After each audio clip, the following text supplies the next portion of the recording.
Ta posnetek je namenjen monopolistu. V tem primeru so skupni dohodki določeni s ceno krat količino, povprečni dohodki s povprečno ceno, mejni dohodek pa je dohodek za dodatno enoto proizvoda. V čisti konkurenci je cena konstantna, se pravi mejni dohodki so enaki povprečnim dohodkom, so enaki ceni, v monopolu pa imamo situacijo malenkost drugačno. Torej, imamo padajočo krivuljo povpraševanja, ki je definirana z mejno koristnostjo, pod njo je krivulja mejnih dohodkov.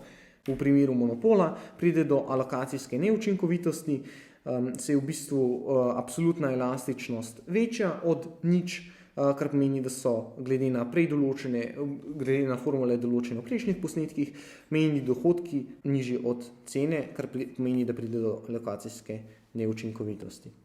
Zdaj, če zapišemo vse skupaj še s formulo, se pravi, sprememba dohodka je sprememba količine krat cena minus sprememba cene krat količina minus sprememba količine krat sprememba cene, se pravi, tukaj D označuje odvode. Zadnji del enačbe je tako majhen, da je približno enak nič, kar pomeni, da lahko mejne dohodke, se pravi odvod dohodka skozi odvod količine, zapišemo na sledeč način in pokrajšamo člene, ki so odveč. Se pravi, tukaj gre samo za to, da v bistvu pod celoten ta izraz napišemo še odvod količine. Pridemo do sledeče enačbe, v kateri ponovno pridemo do elastičnosti, v tem primeru ne elastičnosti ponudbe, kot smo jo videli v monopsonu, ampak do elastičnosti povpraševanja. Ukolikor se ta elastičnost približuje neskončnosti, so mejni dohodki enaki ceni in imamo tržno stanje čiste konkurence. Ker pa smo v monopolu, je absolutna elastičnost večja od nič, kar pomeni, da so mejni dohodki v bistvu manjši od cene.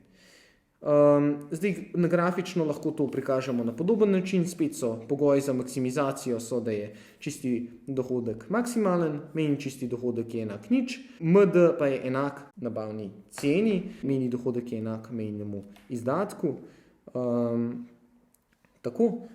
Na grafu v bistvu to prikažemo spet tako, da imamo tukaj, kot smo že pokazali in razložili v posnetku za monopson. Tukaj se ne bomo toliko ukvarjali z razlago, ker je v bistvu samo obrnjena glede na posnetek o monopsonu.